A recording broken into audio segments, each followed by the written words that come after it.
Selamat sore Sobat Wiwisma Bakti. Kali ini saya jalan-jalan kuliner sore nih. Salah satu inspirator muda yang punya usaha dawet dawet kuy. Kita kembali lagi cari inspirasi peluang bisnis untuk orang-orang muda ya. Kita sekarang bersama dengan, perkenalkan Mas. Hai Mas, namanya siapa? Nama saya Rian Firmansyah, salah satu owner daripada Dawetin Kuy Pagelaran. Oh, Mas Firman, apa kabar nih? Alhamdulillah baik Mbak. Puasa ya Mas ya? Alhamdulillah puasa, ini habis buka puasa. Sudah juga. buka? Alhamdulillah. Oke, Mas perkenalan dulu dong. Mas Firman ini sebagai apa sih di Dawet Kuy ini? Oke, saya di sini sebagai pemilik atau sebagai owner daripada usaha saya, yaitu Dawetin Kuy. Apa? Dawetin Kuy itu apa sih Mas? Dawetin Kuy itu minuman khas Indonesia, namun sekarang kita kemas jadi secara modern ya Mbak. Jadi kita packing secara modern karena khususnya kita tidak lupa buat anak-anak muda buat minuman Nusantara. Mas Rian ya, saya biasa panggil Mas Rian ya. Mas Rian bisa ceritain nggak kenapa inspirasi kok bikin dawet gitu? Padahal dawet itu makanan tradisional yang nggak orang muda banget. Oke, saya memilih usaha Dawetin Kuy ini karena saya pikir emang minuman kuno, dalam artian minuman kuno, namun emang rasanya ya seperti itu. Tapi sekarang dengan dikolaborasiin dengan rasa-rasa yang modern, itu nggak bakal ketinggalan zaman gitu Mbak, timbang minuman yang lainnya gitu. Inspirasinya dari mana Mas kok bisa tercetus dawet itu? Dawet rasa-rasa, dawet yang kekinian gitu. Oke, inspirasi saya dari kecil emang penyuka dawet Mbak, penyuka dawet. Terus lama kesini saya melihat ada minuman yang lagi viral itu boba. Oke, langsung saya kepikiran kenapa dawet dikombinasiin dengan boba itu seperti apa. Saya coba, ya alhamdulillah rasanya ya oke lah gitu. Kalau misalnya mau dijual ya udah lumayan lah gitu. Oke, rasanya. Mas Rian sudah menjalani bisnis itu sudah berapa lama sih? Ya, belum lama Mbak, mungkin 4 jalan 5 bulan inilah. Jalan 5 bulan ya. 5 bulan. Kemudian penjualannya itu sekarang apakah di outlet ini atau bagaimana Mas? Kalau penjualan kita via online pun ada Mbak. Jadi via kita online. Ya ada lewat WhatsApp, lewat Instagram, lewat Facebook, itu kita semua pakai media seperti itu. Ini kan di pinggir jalan nih Mas, di depan Indomaret. Kok bisa terinspirasi nih jualan di pinggir jalan di depan Indomaret yang notabene jalannya rame? Itu gimana ceritanya kok bisa sampai jualan begini Mas? Oke, saya melihat di sini pangsa pasar ya Mbak, target market kita ya. Market kita di sini dekat sekolahan, terus ada minimarket, terus di belakang juga ada kayak bendungan ya atau apa wisata alam gitu Mbak. Jadi banyak teman-teman ataupun wisatawan yang mampir di kedai kita gitu Mbak. Mas Rian itu dari dulu, dari sekolah itu memang setelah lulus sekolah pengen usaha atau kenapa kok bisa memutuskan usaha gitu Mas? Awalnya saya ingin, ya itu Pak, cita-cita dari kecil kan ingin menjadi pemain sepak bola. Namun ya karena keterbatasan umur Mbak, kalau sepak bola itu kan ada batasan umurnya. Jadi lebih ke arahnya sepak bolanya di Tarkam aja. Jadi antar kampung aja gitu, nggak sampai yang jenjang ke yang nasional gitu. Dari seorang pemain sepak bola menjadi penjual dawet ya. Ya Mbak, memangnya nggak malu tuh Mas, orang muda, masih muda tetapi kok jualan dawet gitu? Ya, gini Mbak, awalnya itu kalau emang orang dagang itu mau dagang apa aja emang perkaranya satu, yaitu mental Mbak. Kalau kita mentalnya bukan mental pedagang, itu ya otomatis malu, mental kita kena kan, maksudnya gitu. Tapi ya alhamdulillah karena ini sebagai penghasilan saya ya harus saya niatin dari awal karena membangun Dawetin Kuy ini Mbak. Oke Mas, dari jualan offline dan jualan online juga itu kira-kira nih boleh tahu nggak pendapatannya tuh berapa sih satu bulannya? Kalau pendapatan satu bulan itu omset kita itu ya karena minuman kita hanya menjual minuman seperti ini ya Mbak ya. Ya alhamdulillah sih 3 sampai 4 juta itulah kisaran pendapatan kita gitu. Oke, Mas, ini kan outletnya saya lihat ada di sini. Ada lagi nggak Mas outlet pengembangan outlet sampai sejak saat 5 bulan ini? Ya alhamdulillah Mbak, karena kita modal juga kan dari awal juga kita modal bukan dikasih atau dibantu sama orang, kita emang modal nekat lah intinya. Itu selama 2 bulan itu modal kita yang dari stand ini udah maksudnya udah lunas lah karena kita minjem sama orang kan. Kita udah baru kemarin Mbak puasa kedua kita opening yang di Gading Rejo. Oh, jadi selama 5 bulan sudah punya 2 outlet, luar biasa sekali ya Mas. Nah, selama 5 bulan dan sudah punya 2 outlet, pernah nggak sih Mas Dawet Kue ini mengalami kegagalan gitu? Kalau mengalami kegagalan itu awal mula saya membuat cendol Mbak.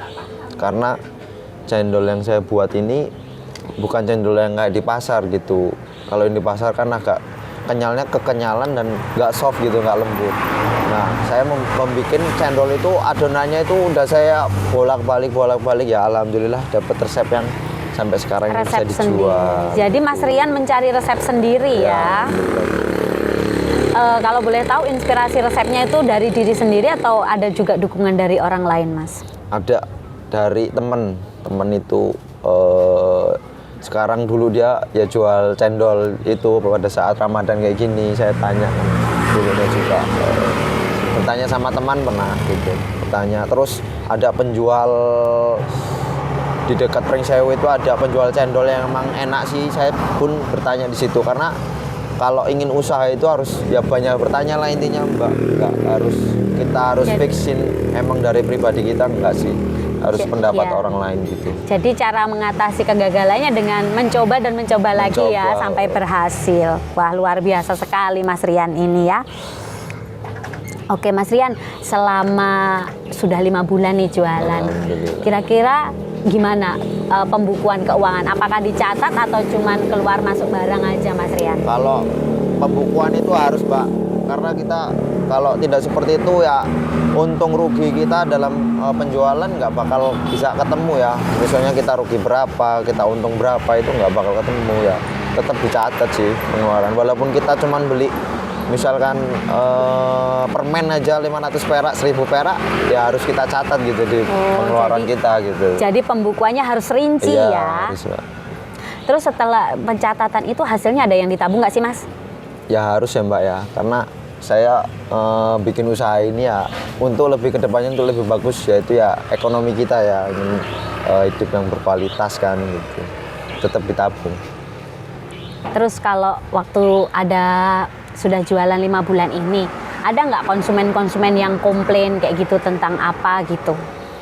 Kalau komplain itu alhamdulillah sampai sekarang enggak Mbak, cuman dia ingin jam dagang kita itu ditambah sampai malam. Wah, gitu. Konsumen loyal ya, jam dagangnya ditambah sampai malam. Jadi gitu. gimana sih Mas, kok bisa sampai malah konsumen itu meminta jam dagangnya tuh ditambah? Gimana tuh cara strateginya supaya konsumen tuh tetap setia sama Dawet Kue ini? Ya satu, kita sering bikin kayak pemberatuan gitu, maksudnya Dawetin Kue nih kadang sampai malam juga sih, sempet sih Mbak sampai malam gitu kan, ngikutin minimarket ini kan gitu. Jadi banyak aja kita bikin status gitu di WA Mbak, Dawetin Kue buka sampai jam sekian gitu. Jadi teman-teman juga yang mau mampir gitu nggak ketipu lah intinya gitu aja sih. Itu ya, oke. Saya lihat ada di meja ini, boleh saya coba? Boleh Mbak. Oke, Mas, ini kan ada macam-macam warna. Kira-kira di Dawetin Kue itu rasanya apa aja sih? Kalau Dawetin Kue itu rasanya ada banyak Mbak. Ya ini rasa red velvet, ini Oreo, ada juga matcha, lagi itu taro, royal jelly, choco royal itu. Ya ini salah satu best seller kita ya, ini Oreo. Best sellernya Oreo ya, dan sama red velvet. Red velvet. Oh, saya coba ya. Enak sih. Mantap alhamdulillah. Oke, Mas, saya lihat tuh keren banget loh, kemasannya juga keren, Iya. penampilannya juga keren, punya Instagram juga keren. Ini inspirasinya dari mana sih Mas? Apa pribadi atau ada ide dari mana gitu? Kemasan seperti ini, dawetin kuy, ada ibu-ibu, mbak-mbak apa ibu-ibu di gambar? Mbak. Ya, kalau ini sih kita ngikutin tren aja sih Mbak. Kita ngikutin tren. Kalau kita sekarang media kita kurang ya gimana kita mau jualan gitu kan. Kalau cuman ngandelin offline aja ya berat lah intinya buat kedepannya gitu. Jadi salah satu kita agar dilihat sama orang ya itulah kita punya akun media yang ada di cup gitu. Kalau kita mau kepo tentang media apa dawetin kuy rasanya apa aja, harganya berapa, di mana sih Mas? Kalau misalkan ini kita kita punya akun Instagram ya, Instagramnya yaitu dawetinkuy_pagelaran. Dawetinkuy_pagelaran. Itu Wah, IG kita. keren ya IG-nya ya. Oke Mas, balik lagi tuh masalah tentang tabung menabung. Mau nggak sih Mas tuh teman-teman sahabat-sahabat Wisma Bakti, orang muda Wisma Bakti, tolong dong diajain untuk menabung karena menurut Mas Rian tadi penting ya bagi pengusaha untuk nabung. Coba Mas tolong diajakin teman-temannya. Ya buat teman-teman apa tadi Wisma Bakti, Wisma Bakti. teman-teman Wisma Bakti jangan malas untuk menabung. Nggak usah banyak-banyak lah, dalam 1 bulan itu kita sisihkan pendapatan dan kita itu berapa persen dari pendapatan kita semuanya. Misalkan cuma 40% ya nggak apa-apa gitu Mbak, 20% pun nggak masalah, yang penting itu continue aja sih, stabil gitu, konsisten lah intinya gitu. Efeknya Mas Firman menabung itu efeknya bagus nggak sih Mas? Ya alhamdulillah ya bagus sih Mbak, karena gimana ya, kita kan semua hidup di apa namanya di era sekarang itu banyak apa namanya pengeluaran dadaan itu, misalkan apa ada saudara yang membutuhkan ataupun apa namanya teman-teman ataupun kita ingin membeli barang, saya juga kan belum menikah Mbak, jadi ya ingin menabung buat masa depan untuk menikah gitu. Oke Mas, satu lagi nih ya untuk sobat muda Wisma Bakti, trik dan tips untuk teman-teman untuk memulai usaha Mas, sehingga bisa kayak Mas Rian ini bisa punya 2 outlet dalam waktu 5 bulan. Coba Mas kasih pencerahan tuh untuk teman-teman sobat muda Wisma Bakti. Ya kalau triknya sih apa tipsnya sih sederhana sih Mbak. Kita jangan hiraukan omongan orang aja Mbak. Dulu saya buka dawetin kuy ini pada saat musim hujan, orang pun bilang, orang namanya musim hujan kok jualan es gitu kan. Itu kan mematahkan, kalau yang mentalnya emang kurang ya kena mentalnya kan gitu. Cuman saya ingin memberanikan diri di bulan bulan yang banyak musim hujan, yang banyak curah hujan yang tinggi gitu, saya memberanikan diri gitu kan, karena ya rezeki nggak kemana. Itu satu, jangan Jangan menghiraukan perkataan orang. Terus kedua, kita harus ikhlas Mbak, intinya ikhlas. Emang ikhlas ya sederhana itu kata-kata ikhlas itu, cuman emang sabarlah, susah lah menjalani yang namanya ikhlas itu Mbak. Jadi kita harus ikhlas. Dan ketiga itu karena ibadah Mbak. Ketika itu kita melakukan semua ini karena ibadah, karena insya Allah kalau dia saya ini Muslim Mbak, kalau sesuatu yang kita lakukan itu dengan ibadah, itu insya Allah akan diridhoi oleh Allah Subhanahu Wa Taala gitu.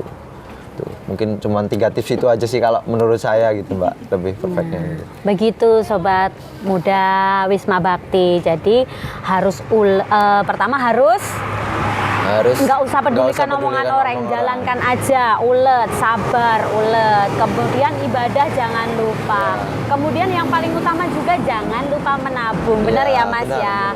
Oke Mas Rian, makasih banget loh atas inspirasinya ya. Semoga teman-teman muda sobat muda Wisma Bakti ini terinspirasi nih. Wah ternyata ada dawet yang bisa dibuat modern, inovatif begitu. Orang muda mencari peluang yang inovatif untuk peluang usaha gitu. Terima kasih ya Mas Rian atas waktunya. Semoga usahanya lancar dan sukses. Oke, sahabat muda, sampai ketemu lagi di inspirasi berikutnya.